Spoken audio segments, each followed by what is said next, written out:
سورہ احزاب آیت نمبر 51۔ اعوذ باللہ من الشیطان الرجیم، بسم اللہ الرحمن الرحیم۔ ہم نے ان آیتوں میں دیکھا کہ کچھ چیزیں نبی کی بیویوں کے لیے بھی ایکسیپشنل تھیں، یعنی عام مومنین مومنات سے ہٹ کر تھیں، جس میں ہم نے دیکھا کہ انہیں خدا نہ خواستہ بے حیائی پر ڈبل سزا کا کہا گیا، اور انہیں نبی کے بعد کسی اور سے شادی کا حکم نہیں تھا۔ پھر ہمیں کہا گیا کہ آپ ایک عام اور مومن عورتوں کے برابر نہیں ہیں۔ یہ چیزیں جب ہم نے نبی کی بیویوں کے لیے پڑھی، تو اب ہم نے پڑھا تھا آیت نمبر 50 میں کہ محمد صلی اللہ علیہ وسلم کے لیے بھی کیا اسپیشلٹی ہے، اور جو ایک ٹرمنالوجی یوز ہوئی خالصۃ لک من دون المؤمنین، جو آپ نے آیت نمبر 50 میں یہ سٹیٹمنٹ پڑھا کہ ایک عورت اگر وہ آپ سے جب نکاح کرنا چاہتی ہو لیکن وہ اپنے آپ کو گفٹ کر دے، تو اس میں ایک سینس تو یہ نکلتا ہے کہ وہ آپ سے مہر نہ لے اور آپ اس سے نکاح کر لیں۔ نکاح کے بغیر ہم نے کہا تھا بات ہی نہیں بنے گی، لیکن اتنا ہم ایکسیپشنل سمجھ جائیں گے کہ اچھا عام مومنوں سے ہٹ کر یہ نبی کریم صلی اللہ علیہ وسلم کی خاص خصوصیات رکھ دی گئی، یا ان کو خاص اجازت دے دی گئی کہ اگر ایک عورت آپ سے مہر نہ لینا چاہے اور اپنے آپ کو گفٹ کر دے، آپ بھی اس سے نکاح اگر کرنا چاہیں تو ان اراد النبی ان یستنکحھا، ایسے ہی گفٹ نہیں کرے گی، نکاح کرے گی تو ہم کہیں گے چلو مہر شاید معاف ہو رہا ہے۔ اور دوسرے جو پوائنٹ میں ہم نے دیکھا تھا کہ ولی بھی نہیں ہے اس کا، اور وہ اپنے آپ کو نبی کریم صلی اللہ علیہ وسلم کے حوالے کرتی ہے، لیکن نکاح ضرور ہوگا جو کہ پختہ عہد ہوتا ہے۔ یہ ہم نے دیکھا تھا خالصۃ لک من دون المؤمنین۔ اس کا ترجمہ آپ کرنا سیکھ لیں کہ یہ پیورٹی کے ساتھ صرف آپ کے لیے اس کی اجازت تھی، من دون المؤمنین، مومنین کے علاوہ۔ اب جب ہم نے اس کو آگے لے کر چلنا تھا اس آیت کو آیت نمبر 51 سے کہ ترجی من تشاء منہن، منہن جمع مؤنث وہی بیویوں کی طرف جا رہی ہے کہ اے محمد صلی اللہ علیہ وسلم یہ بھی آپ کے لیے ایکسیپشنل ہے، من دون المومنین ہے، مومنین کے علاوہ صرف آپ کو یہ اجازت ہے کہ ترجی من تشاء، کہ آپ جسے الگ رکھنا چاہیں ان عورتوں میں سے، وتؤوی الیک من تشاء، اور آپ جسے اپنے ساتھ رکھنا چاہیں اس پر بھی آپ کی پکڑ نہیں ہوگی، کیونکہ مومنین کے لیے یہ حکم ہے کہ تمام بیویوں کو برابری کا حق دیں گے۔ یہاں پر کچھ یہ بات میں بھی ڈفرینسز آ گیا کہ محمد صلی اللہ علیہ وسلم جسے اپنے ساتھ رکھنا چاہیں تب بھی ان پہ کوئی گناہ نہیں، یہ بھی خالصۃ لک من دون المؤمنین میں شامل ہوگا۔ اور ومن ابتغیت، اور جس کو بھی آپ چاہیں، ممن عزلتا، کہ آپ اگر اس سے پریکاشن رکھنا چاہتے ہیں، آپ اس سے کو علیحدہ رکھنا چاہتے ہیں، آپ اس سے دور رہنا چاہتے ہیں، فلا جناح علیک، آپ پر بیویوں کے معاملے میں کوئی گناہ نہیں ہے، کیونکہ آپ نے دیکھا کہ محمد صلی اللہ علیہ وسلم نے پچھلی آیتوں میں جب ہم نے پڑھا کہ مسلمانوں کے پاس بڑی مال و دولت بھی آ گئی، تب بھی محمد صلی اللہ علیہ وسلم نے اپنی بیویوں کو ایک سادگی کا درس دیا اور کہا تھا کہ اگر تم دنیا چاہتی ہو تو میں تمہیں دنیا کی مال و متاع دے سکتا ہوں، لیکن اگر تم میرے پاس رہنا چاہتی ہو تو میں تمہیں وہ ایک عام انسان کی طرح دنیا بہت زیادہ تمہیں ٹائم نہیں دے سکتا ہوں دنیا کا، کیونکہ محمد صلی اللہ علیہ وسلم کی مصروفیات اور کس قدر سادگی، اور اس سادگی پر اگر وہ محمد صلی اللہ علیہ وسلم کا ساتھ دیں گی تو تب وہ پوری لسٹ آئی تھی کہ آپ کسی ایک عورت کی طرح بھی نہیں کنسیڈر کی جائیں گی، اور آپ کے لیے اللہ نے اجر عظیم اور رزق کریم رکھا ہے. یعنی یہ بات جو مجھے سمجھ آتی چلی گئی اور میں آپ کے آگے رکھتی چلی جا رہی ہوں، اور آپ بھی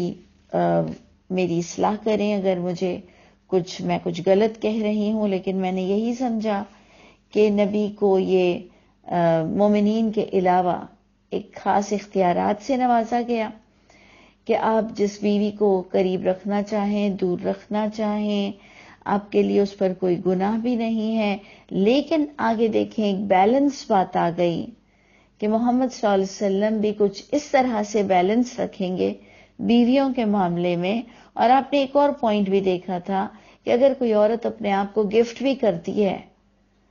تو آپ اگر ارادہ کریں تو نکاح ہوگا، نہیں تو سب کو اپنے نکاح میں شامل آپ نہیں کریں گے. اب جناب پھر ایک بات آ رہی ہے بیلنس کے ساتھ کہ ذالک ادنا ان تقر اعینہن، یہ بہت زیادہ قریب ترین طریقہ ہونا چاہیے کہ ان بیویوں کی آنکھیں ٹھنڈی رہیں. آپ کو اختیارات تو دے دیے گئے ہیں کہ آپ جسے دور رکھنا چاہیں اور جسے قریب رکھنا چاہیں، فلا جناح علیک، آپ پر کوئی گناہ نہیں. لیکن اللہ نے اپنے نبی کو بھی بیلنس رہنے کا حکم دیا اور کہا کہ یہ ادنا طریقہ ہونا چاہیے کہ ان بیویوں کی آنکھیں ٹھنڈی رہیں، ولا یحزن، انہیں آپ کی ذات سے کوئی غم نہ پہنچا کرے، ویرضین، اور وہ خوش ہوں آپ کے ہر ایٹیٹیوڈ سے، بیما آتیتہن کلہن، جو بھی آپ ان کے ساتھ رویہ رکھیں، جو بھی کچھ آپ انہیں دیں، تمام کے بارے میں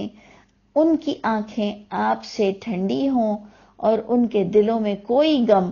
آپ کی طرف سے نہ ہو. کوئی ظلم اور زیادتی کا حکم محمد صلی اللہ علیہ وسلم کو بھی نہیں کرنے کا کوئی حکم دیا گیا، کیونکہ ایتھیکلی جو چیز رانگ ہے وہ رانگ ہے. تو آپ دیکھیں کہ ان آیتوں کو ہمیں بڑے سنبھل کر سمجھنا پڑتا ہے، اور میں ہمیشہ ان آیتوں کو سمجھنے کی اور کوشش کرتی رہتی ہوں. اس لیے اگر آپ کی طرف سے بھی کوئی اچھا فیڈ بیک مل جائے میری اصلاح کے لیے، اور بات میری کچھ ادھوری ہو، تو بے شک موسٹ ویلکم. اچھا جی، اب آگے جب بات چلتی ہے کہ واللہ یعلم، اور اللہ تعالیٰ وہ خوب جانتے ہیں، ما فی قلوبکم، جو کہ تم تمام لوگوں کے دلوں میں باتیں ہیں، وکان اللہ علیما حلیما، کیونکہ اللہ تعالیٰ ہر ایک کو خوب اچھی طرح سے جانتے ہیں، اور اللہ تعالیٰ بہت حلیم ہے، بردبار ہے. یعنی اگر تم برا کرو گے تب بھی وہ تمہیں ڈھیل دیں گے، لیکن ایک وقت مقرر پھر پکڑ لیں گے. اور اگر اچھا کرو گے تو ہو سکتا ہے کہ جو تم چاہ رہے ہو اچھائی کے بعد وہ کچھ دیر بھی لگ جائے. تو اللہ بڑے بردبار ہیں، اور وہ تمہاری برائیوں کو کس طرح سے ڈھیل دے کر اور تمہیں ایک موقع دیتے ہیں. اچھا جناب، اب ایک اور ایکسیپشنل کیس آ گیا، خالصۃ لک من دون المؤمنین. میں آپ سے بار بار یہ 5 ورڈ کو یاد رکھنے کا کہہ رہی ہوں کہ خالص چند باتیں ہیں، من دون المؤمنین، مومنین کے علاوہ محمد صلی اللہ علیہ وسلم کے لیے کچھ خاص باتیں ہیں، جو کہ اب ایک اور بھی آ گئی. آیت نمبر 52 میں، لا یحل لک النساء، اے محمد صلی اللہ علیہ وسلم نہیں حلال اب آپ کے لیے کوئی اور عورت من بعد، اس آیت کے بعد اب آپ کے لیے آزاد عورت تو اب نکاح میں لانا کوئی حلال نہیں ہے. ولا ان تبدل بہن، اور نہ ہی اب آپ ان بیویوں کی جگہ کوئی اور عورت سے ان بیویوں کو تبدیل کر سکتے ہیں. ولو اعجبک حسنہن، اگرچہ کہ آپ کو ان کا اخلاق اچھا لگتا ہو یا ان کا حسن اچھا لگتا ہو، وہ کسی بھی اینگل سے اگر آپ کو اب کوئی آزاد عورت اچھی بھی لگتی ہو تو آپ اب نہ ان بیویوں کو تبدیل کر سکتے ہیں اور نہ اب آپ کے لیے کوئی اور آزاد عورت جائز ہے. میں یہ آزاد اس لیے زیادہ بول رہی ہوں کہ آگے آ گیا ہے الا ما ملکت یمینک، یہ اس لیے میں آزاد کا ورڈ یوز کر رہی ہوں کہ ملکت یمین سے اب بھی نکاح کی اجازت آپ کے لیے باقی ہے اس آیت کے نزول کے بعد، جو کہ میں نے سمجھا کہ اب آپ کے لیے، کیونکہ آپ کی بیویوں نے اب آپ کا ساتھ دینا ہے، انہوں نے سادگی والی زندگی آپ کے ساتھ گزارنی ہے، تو اور انہوں نے یہ آپ سے اوتھ لے لیا ہے کہ اب وہ آپ کے بعد کسی سے شادی بھی نہیں کریں گی، تو اب آپ کے لیے ان بیویوں کے علاوہ آزاد جو تھیں، اب آپ کوئی اور نکاح نہیں کر سکتے ہیں، نہ تبدیل کر سکتے ہیں، الا سوائے ما ملکت یمینک، جو کہ آپ کی ملکیت میں دائیں ہاتھ کے آ جائے، یعنی اگر کوئی لونڈی آ جائے اور ان سے آپ نکاح کرنا چاہیں تو یہ آپ کو اجازت ہے۔ تو اس میں جو خاص چیز ہے کہ اب نبی اپنی بیویوں کو چھوڑ نہیں سکتے ہیں اور نہ کوئی دوسری آزاد عورت سے شادی کر سکتے ہیں۔ وَكَانَ اللَّهُ عَلَى كُلِّ شَيْءٍ رَقِيبًا، یہ باقاعدہ ہر ایک کے لیے بھی اور نبی کو بھی کہا گیا کہ اللہ نگہبان ہے ہر چیز پر۔ اور اب ایک دوسرا رخ آیت کا آتا ہے کہ نبی کے گھروں میں جب دعوت ہو تو اس کے لیے کیا اہتمام، کیا مینرز، کیا ایتھکس اور کیا طریقہ کار ہونا چاہیے، جو کہ ہم کنسیڈر کر سکتے ہیں اپنے لیے بھی، کیونکہ اب ہم مومنین اور نبی دونوں کے لیے یہ ایتھیکلی جو بات آ رہی ہے آگے آیت نمبر 53 میں، وہ سب کے لیے سوچ سکتے ہیں۔ یا ایھا الذین آمنوا، اے ایمان والو، لا تدخلوا بیوت النبی، تم یوں ہی داخل مت ہو جایا کرو نبی کے گھروں میں، الا مگر داخل ہو سکتے ہو ان یؤذن لکم، جب وہ اجازت دیں تم کو، نہیں تو تم نبی کے گھر میں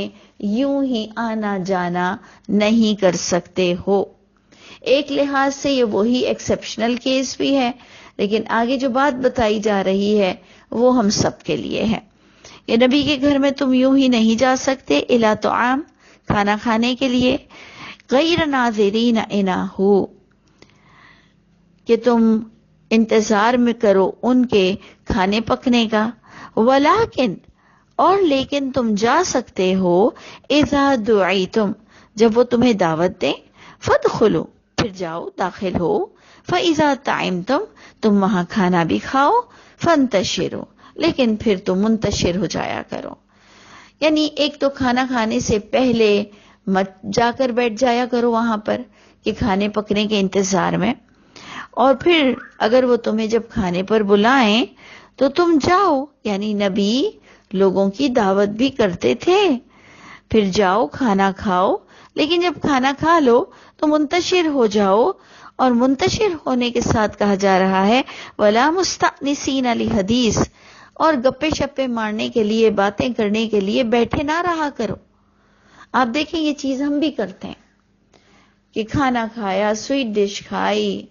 گرین ٹی بھی پی لی، اب بھی اٹھ نہیں رہے، باتیں باتیں باتیں باتیں۔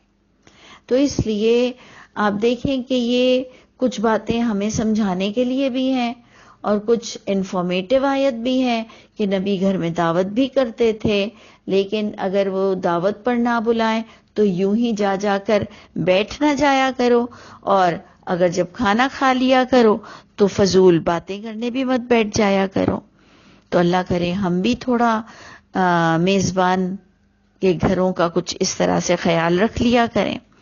آگے آ رہا ہے ان ذالکم، اس کا لاجک آپ کو بتایا جا رہا ہے کہ ان ذالکم، یہ تمہارا جو طریقہ ہے، کان یؤذی النبی، یہ نبی کو اذیت دیتا ہے۔ اس سے پتہ چلتا ہے کہ شاید آج ہمارے میزبانوں کو بھی یہ طریقہ اذیت دیتا ہے کہ ہم جا جا کر بیٹھ جاتے ہیں، ایک تو بغیر دعوت کے بیٹھ جاتے ہیں، پھر اگر دعوت ہو تو وقت سے پہلے پہنچ جاتے ہیں، اور اگر وقت پر بھی پہنچ جائیں تو دیر تک بیٹھ جاتے ہیں۔ کہ وہ بیچارہ آپ کے جانے کا انتظار کرتا رہتا ہے، آپ کو اسمائلنگ فیس دیتا رہتا ہے، آپ کو بار بار پوچھتا رہتا ہے اور کچھ چاہیے اور کچھ چاہیے اور کچھ لا دوں. آپ کے پاس بیچارہ بالکل ایٹیکیٹس کے ساتھ بیٹھا ہی رہتا ہے، کیونکہ جب آپ بیٹھے ہوئے ہو تو وہ بیچارہ اپنے بیڈ روم میں یا اپنے کام میں کیسے جا سکتا ہے. تو اس لیے آپ دیکھیں کہ نبی کے لیے بھی خاص باتیں آ گئیں، ہمارے بھی کچھ سمجھنے کے لیے باتیں آ گئیں، اور اللہ کرے کہ ہماری ذات سے کسی کو کوئی اذیت نہ پہنچے. دیکھیں ورڈ آ رہا ہے، بہت بہت غور کریں کہ یہ تمہارا طریقہ نبی کو اذیت دیتا ہے، تو لازماً دوسرے میزبانوں کو بھی اذیت دیتا ہوگا طریقہ. اور اللہ فرماتے ہیں کہ نبی تو اتنے سٹینڈرڈ والے ہیں کہ فَيَسْتَحْيِي مِنْكُمْ، وہ تو تمہیں اٹھنے کا کہنے کو شرمائیں گے، وہ تو تمہارا بہت لحاظ رکھیں گے،